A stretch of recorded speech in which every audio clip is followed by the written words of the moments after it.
પવિત્ર શ્રાવણ માસના પ્રથમ સોમવારે સુરત ગ્રામ્યના શિવ મંદિરોમાં ભક્તિમય માહોલ જોવા મળ્યો છે। કામરેજના ડુંગરા ગામે ભીમનાથ મહાદેવ મંદિરે વહેલી સવારથી ભક્તોની ભીડ ઉમટી પડી।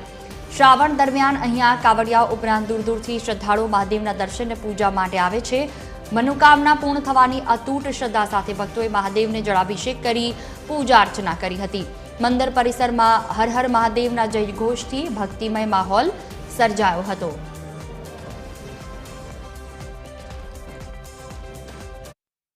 શ્રાવણનો પહેલો સોમવાર અને કાવડિયાઓ દર શ્રાવણ મહિનામાં સોમવાર દિવસે અહીંયા કાવડ ભરે છે। ભરૂચથી નર્મદા નદીનું પાણી લાવીને અહીંયા કાવડ ચડાવવામાં છે। આજે પણ કાવડિયાઓ ઘણા કાવડિયાઓને દાદાના દર્શન કર્યા અને જલ અભિષેક કર્યો।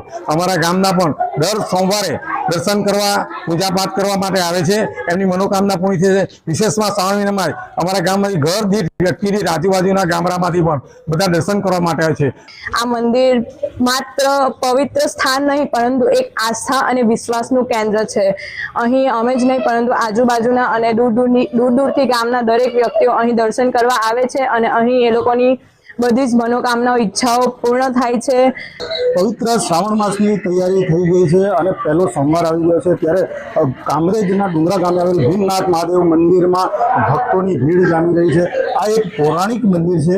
આ મંદિરની અંદરની તમે દ્રશ્યો જોઈ શકો છો કે ભક્તો ભક્તિથી મહાદેવની પૂજા કરી રહ્યા છે। સાથે સાથે આ મંદિરમાં ભક્તોની ભીડ પણ જામે છે અને આ પૌરાણિક મંદિરની કથા એ પ્રકારની છે કે અહીં ભગવાન શંકર અને પાર્વતી જ્યારે આકાશ ભ્રમણ કરી રહ્યા હતા ત્યારે તેમને ભીમની પરીક્ષા લેવાનું મન થયું હતું અને ભીમની પરીક્ષા લેવા માટે મહાદેવે વાઘનું રૂપ ધારણ કર્યું અને માતા પાર્વતીએ ગાયનું રૂપ ધારણ કર્યું અને મહાદેવે જ્યારે વાઘ રૂપે માતા પાર્વતીની પાછળ દોડ્યા ગાયને શિકાર કરવા માટે ત્યારે ભીમથી આ દ્રશ્ય જોવાયું નહીં અને ભીમ અને મહાદેવ વચ્ચે દ્વંદ્વ યુદ્ધ થયું, જેનાથી પ્રસન્ન થઈ મહાદેવે ભીમને વરદાન આપ્યું અને આ સ્થળ પર જે શિવલિંગ સ્થાપિત થયું છે તેનું નામ ભીમનાથ મહાદેવ તરીકે પ્રસિદ્ધ થયું।